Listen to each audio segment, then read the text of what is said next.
Guys, there were 8 more cards released. We just had a video come out Friday that had 7. 24 hours later, less than 24 hours later, there were 8 more cards revealed. This is insanity. We're going to break them all down. We're going to get right on into it. Let's get into the first one, which is the Fan the Flames. Let's go.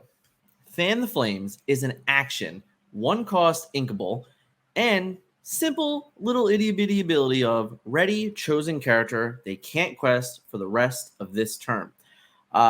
Pretty unique, pretty different, right? Like, this is a pretty interesting little effect. I like the untap effects.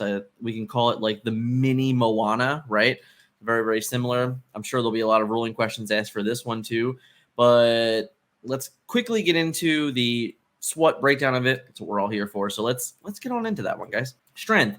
It's inkable, cheap, flexible, surprise effect, great combo with characters who gain a benefit from banishing opposing characters, Aladdin, Heroic, Outlaw, Mulan, etc. Ready opposing bodyguards to save your characters from combat.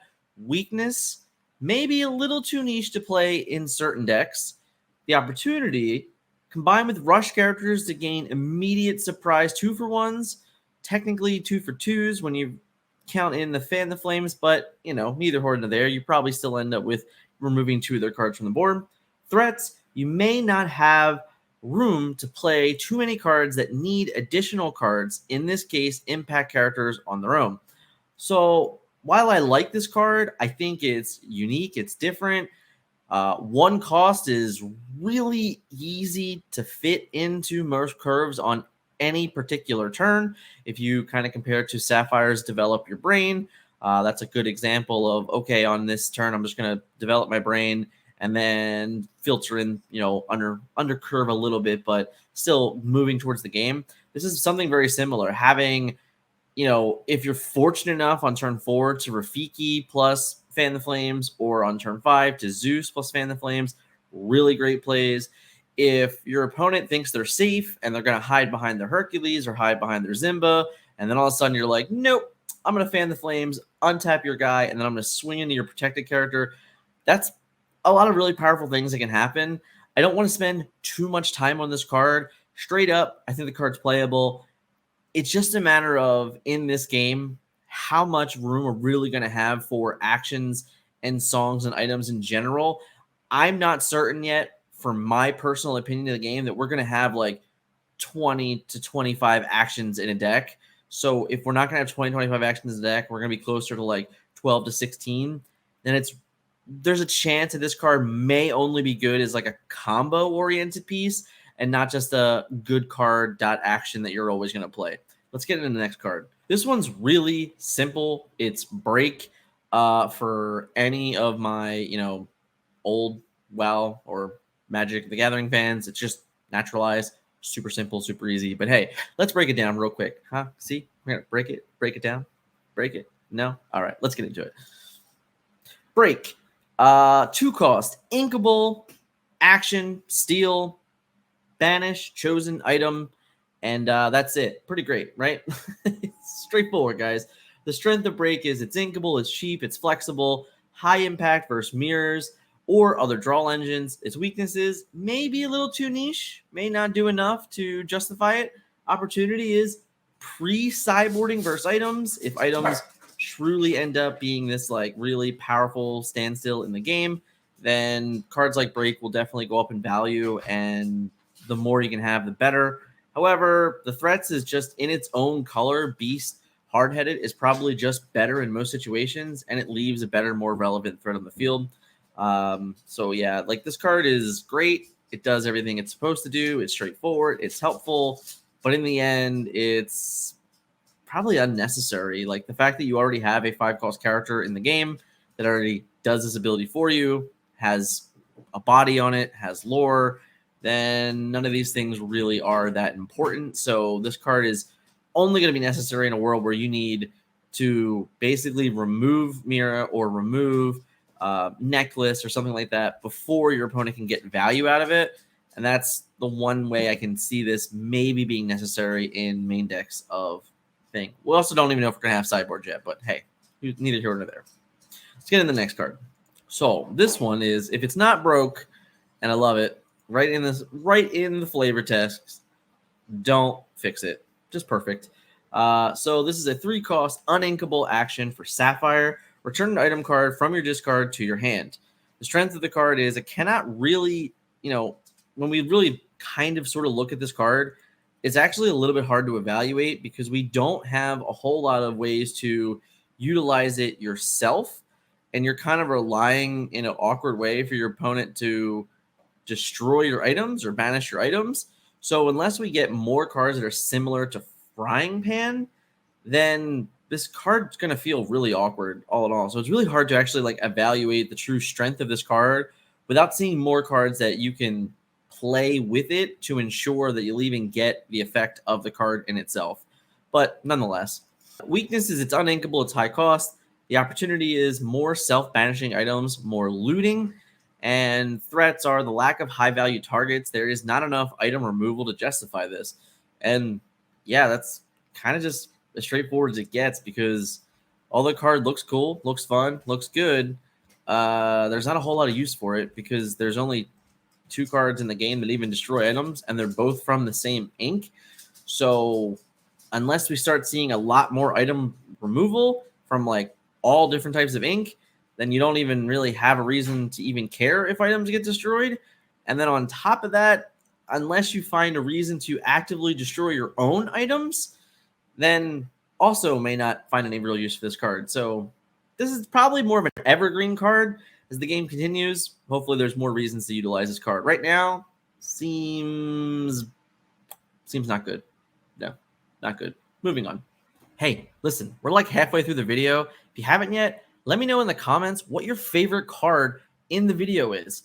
You're going to see them all by the end, but think about it now as you're going through what character, what item, what action, which one of these cards is really best for your gameplay and what you're excited to sleeve up or download into Pixelborn, however you're playing the game right now.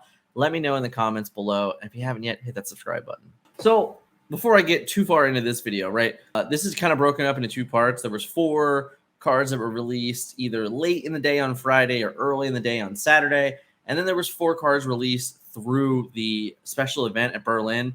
Shout out to all the guys there. I'm going to put your Twitters up, here, all that stuff for sharing all the cards. Really nice for you guys to, kind of give back to the community and let us all see everything that was going on before your NDA kicked in. So thank you guys so much.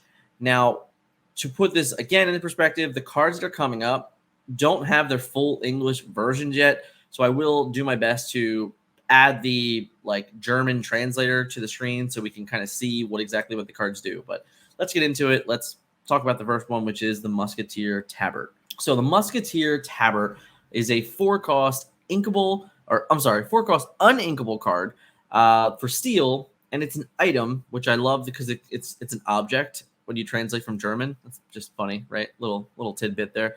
But what it does is all for one and one for all. Each time one of your characters with Protect or Bodyguard is banished, you may draw 1 card. And then its flavor text is there is no such thing as a lone musketeer. So again, don't have the full English version yet. We just have these half kind of translated ones that Google Translate did for us, and it's mediocre good. But we'll eventually get the real cards, and that'll be great. So let's look at this, guys. Strength is in the right shell, likely an amber steel, with a critical mass of bodyguard characters. You should be able to reliably draw an extra card each turn cycle, often on your opponent's turn. The weakness, of course, is it's uninkable, it's high cost, 4 is a ton, and it does not replace itself right away unless you play this and then run your Hercules into something and hopefully get a trade with Hercules and then draw a card back. But it's not like this card is actively drawing you this card. This card is just there to help you get a card back for a card you're losing. So you're still kind of in a net negative in a way. But, I digress. The opportunity is more characters with Bodyguard, especially low cost. Right now, Simba, the Protective Cub, is the card's probably, best counterpart. But will gain value over time, even if it's not right away. And of course, lastly, the threats are you're still losing characters to draw cards. It's more of a getting value from losing than a gaining value from advancing the game state. What I like about this card a bunch is it fits a theme for cards that we're hoping to see, right? So like now Bodyguard has a card that affects more Bodyguard, similar to the rest of the Musketeers. So it's really cool to like kind of compound that, similar to Princesses with Moana. So we're really hoping that this is going to lead into other, archetypes that we're really hoping for. So I do love that this is what this card is representing. Kind of just, a little tip of the hat to let us know, like, hey, there's more things like this going, and you guys should probably be excited about it. But for the card itself, 4 is a lot for an unlinkable item, specifically one that like doesn't have immediate value or any other value other than when your guys die, you get to draw cards, which like obviously isn't the worst thing ever. This could be way worse, but 4 for an uninkable, it's a lot. But I don't know. I'm excited to see exactly what this card may be able to do, because the game is really tight on resources. So when you start adding all these ways to, recruit all the resources you're losing, like all the bodyguard characters, like Zimba, like Hercules, that die to like way too many things, then might not feel too bad if you get to just draw a card every time they die. So we'll have to see. We'll see what happens. Let's go to the next one. So Maleficent Not Invited is a 5-cost inkable sapphire card, 3 strength, 6 willpower, and 3 lore on a vanilla character. And I know, right? Like I get you guys are starting to hate this. I know you are. I know we've had so many vanilla characters, and I get it, but it's okay. I mean, this guy, like this chick right here, I mean, look at this. She has 3 lore on a 5-cost character. That's pretty good, guys. That's real good. Like, that's hard to compete with. 6 health on a 5-cost with 3 lore. Sign me up. I can't wait to play this card, if I'm being honest. Let's break her down. Maleficent, Not Invited. Her strengths are she's Scott's waifu. Listen, guys, Scott just wants to be an anime nerd. It's fine. I don't judge, right? I'm not here to judge. But he obviously wanted to let you guys know that in this breakdown, he wanted to let you know that was important. All right, that was a strength. He wanted to let you guys know that was a strength of the card. That's all I'm saying. No judgment, guys. No judgment. You judge however you want. Okay. Love you, Scott. Inkable, extremely high lore value, and for a 5-drop, solid stats for a 5-drop. Forces opponent to deal with her right away, or she will win you the game. I mean, seriously, guys, 3 lore and a 5-cost is totally pressing all types of numbers. 3 strength gives her a solid value on defense. It's not the worst thing ever. It pairs really well with a lot of different types of removal, specifically grab your sword and Tinkerbell and things like that. This is going to be a great card for that, steel sapphire deck. If I'm being honest. The weakness here, it does not trade off the board offensively, although defensively, she will eventually trade with most on-curve characters, which is really nice because she gets to live through most of their attacks and then, hang around and do more stuff, or cause your opponent to find out of the way. The opportunity is she sings Let It Go and Grab Your Sword if needed. Very hard for Steel to deal with. 5-cost removal trades with her on curve. And she's very solidly paired with Ruby, Emerald, Steel, kind of like all of the above. But yeah, threats, she may not trade favorable on curve depending on what they can back up with challenges. With example, Cerebus and Fire the Cannons. But overall, she will always gain value because of her threat at all times. Yeah, I mean, this is a special one. I think it's really exciting to see a card like this. We've been wondering what we're going to do with our ramp for like ever now. And now you have, a pretty good card to play on 4. And now you have this really great card, another really great card to play on 4. So you're getting all these reasons to like play One Jump Ahead and play Mickey Mouse Detective again. Because if this is your like 4-drop, because you ramped into it, it's really powerful. You're pressing, really quickly on the lore gains through one card. And they have to find an answer to it. And on 4, there's not a whole lot of ways to do that. The trades really aren't there either. I mean, Zeus runs into it and lives, which is great. But then if you want, she just swings back into him. It's still alive. She's still a threat. Or you just trade off one of your other random characters, or you just, you hit it with a Tinkerbell, whatever you want to do. There's going to be options to do so, and she's still going to be around. So yeah, really, really powerful card. Very much looking forward to this Maleficent and all of the damage she's going to be doing. Tons and tons of damage, guys. It's just insanity. Oh, okay. So we're a little out of order here. That's okay. Because Ursulas Shell Necklace was worth waiting for. I mean, seriously, guys, when this was first revealed, my initial reaction was like, we don't have enough songs. It'll probably be okay in chapter 1. Who knows? But like evergreen-wise, this card's awesome. It'll always gain value. The more and more sets that come out, the more and more songs that'll come out, and the more and more value this card will start to gain. And then today, while testing for Meta Monday, played some games with this card. Watched Scott play some games with this card too. Guess what, guys? This card's real good. And Scott's going to break that all down for you in Meta Monday tomorrow. But man, this card is so good. Let's break them down. Ursulas Shell Necklace. 3-cost, uninkable amber card. It's an item, and it has the ability Now Sing. Whenever you play a song, you may pay 1 resource or 1 cost to draw a card. So this is really, really simple. Or exert my Zimba, my 2-cost Zimba Cub, right?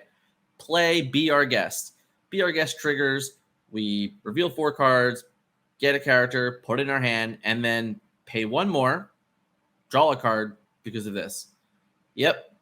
Just that simple. Tap, exert my guy, play my song for free, and then for 1 more cost to play my song for free, 1 more cost, draw a card. It's pretty good, guys. I promise you, it's really good. Can't wait to see more of it. The strength, deceptively incredible. One more time. Deceptively incredible. Can't lie about this one. This is a powerhouse item here, guys. This one, I know I'm going to catch some flack about this from a good friend of mine on Twitter. He's going to send all his flounders at me. Ursulas Necklace is better than Magic Mirror. I promise you. Don't hate on the comments too much. All right, just don't hate in the comments too much. Able to be used more than once per turn, normally replaces itself on curve, turn 4 on average, and then on out, you are simply drawn at will.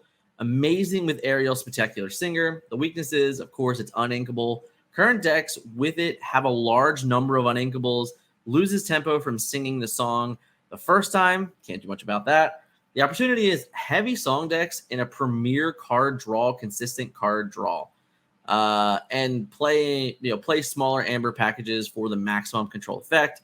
The threats, obviously, Beast, Hardened Head, Critical Mass of Uninkables, and, we have to mention Break now, right? Yeah, this card is exciting.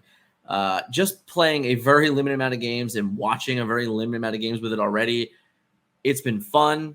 It's a little bit broken in Pixelborn. Hopefully they get it fixed soon. You're actually able to cheat, which I try very hard not to do on purpose.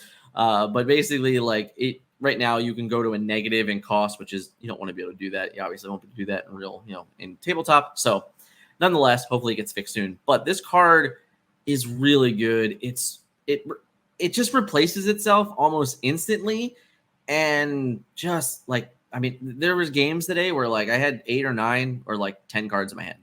I'm going to leave it for tomorrow for Scott to tell you all more, way more about this for Meta Monday. So definitely hit subscribe, check out Meta Monday tomorrow, because I guarantee you this card will be a highlight of it, along with, among other things that were released this week. But this is definitely one of the cards on the rise. Hey, just want to quickly interrupt. Got the merch in. This is the sweatshirt. Just saying. Would really help us out if you guys are interested in supporting the Forbidden Mountain. You want to be an extra special member of the community. You want to represent at GenCon. Pick up the merch in the website description below. Thank you guys so much for doing so. Aladdin the Street Boy. So Aladdin is a 3-cost inkable ruby card that has 2 strength, 2 willpower, and 1 lore. And he has the ability of, when played, remove 1 lore from each opponent. Again, I'll put the put it up here so we can see it for everyone as a translation. But let's just get right on into this guy. His strength helps you shift Aladdin Heroic Outlaw within Ruby. Inkable when you do not draw Heroic Outlaw. He's better than Aladdin Prince Ali. Solid multiplayer if that's what you're into, of course. And you can play on turn 4 into Aladdin Heroic Outlaw on 5. And hey guys, listen, when you make that play, just so we're clear, but that means your Heroic Outlaw will have Rush and immediate impact on the board to steal lore after you just like stole a lore with this guy. It's going to be pretty good. I'm excited. This guy makes me excited. He really does. Weakness, of course, is he challenged base stats are real bad, and he is no Maleficent Sorcerer. He's not, he's definitely not drawing himself out of it. He is pretty weak, and yeah. The opportunity here is to combine with Rapunzel to reach a critical mass of lore removal, especially if more is coming. Definitely more ways. I see, a lot of people going, oh, removes 1 lore is not enough. Well, if you have like 3 or 4 or 5 cards that all remove lore, that's not 1 lore. That's 1, 2, 3, 4, 5. It's a bunch of lore. And in this game, it's not that easy to come by. So if you're just constantly taking it from your opponent, it's like, nope, can't have that. Nope, can't have it. Little Dikembe Mutombo, not in my house. It's going to be pretty good. It's going to be pretty. I actually think it'll be one of the more annoying things to play against if there is a nice critical mass of it. Just saying. Just my opinion. Threats cannot really be exerted, or rush characters will take him out. You will normally want to play him on turn 4. So if you go second, then Captain Hook and Fire the Cannons, will easily banish him. And if we're being honest, guys, for this guy, similar to all things with 2 health, just about everything banishes you now. So the list is very, very long. It's very, very long. It really, really is. I'm really excited that we got an Aladdin in Ruby. I am definitely looking forward, like in all honesty, to the art breakdown of this, because there's a lot to be learned in this, and I'm looking for like a better image. Obviously, I'm very, very excited to get better images in general for this, but all in all, I think the card's pretty exciting, and I'm not sure I can be all that upset about it at all. So it's fine. Let's move on to the next one. Prince Phillip, the Dragon Tamer. I mean, guys, that's a sick name, right? I think it is. I think it's a sick name. Let's break them down. Prince Phillip is a 4-cost, uninkable amber character with 3 strength, 3 willpower, and 2 lore. And he has the ability, if this character challenges another character and is thus banished, you may banish this challenged character. You may banish the challenged character. So just to try and make this clear, because it's a pretty confusing wording from the translation, it's the opposite of Cheshire Cat. So Cheshire Cat is when this is banished while being challenged, it banishes the thing that banished it.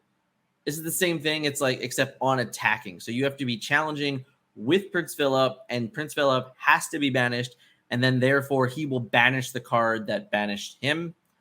Super weird wording, but that's the way it's going to work. So just wanted to clarify that up in case there was any issues. So the strength. He may gain tempo when played in the late game. 2 lore makes him a threat at 4.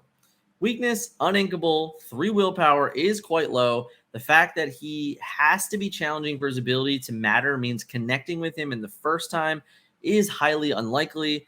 The opportunity, of course, is Prince Synergy incoming, maybe. Amber has enough recursion to get use out of him throughout the game, and it shines in the late game / playing him more than once. So, with your Hades and your songs that recur the character as well, there's a way to like repeatedly get this guy back, and he's just like, I'm just going to continuously banish your cards, whether or not they're, doesn't really matter what they are, unless they're, of course, they're evasive, then you can't do anything with them. But hey, neither here nor there. Let's finish this guy. The threats immediately, of course, are Rafiki, Flotsam, Smash, Zeus. this Tinkerbell Pluser effect. It's just all of the above, right, guys? Like he's got 3 health. He costs 4. He can definitely die. You know, he can be banished pretty easily. Let's be honest. So, I do like the card. I like him a bunch, actually. I like his ability. I like that they continuously keep creating, you know, inverses of effects that are really good and also kind of like fitting. The art on this is, again, like just, you know, so good, so incredible. I can't say enough about it. I'm definitely looking forward to seeing like a full resolution version of this. The English translation hopefully is a little bit better than this, you know, the German website that was used, but et cetera, et cetera. That's 8 cards. We went through 8 cards today, guys. Seriously, let me know like which of these cards that you like the most. I can tell you that mine is the necklace, that's for sure. But there are some good ones here. There's some playable cards. And in the last couple days, we've seen like 20 cards this week, I think. It's been a lot. We're getting closer and closer to the end of the set.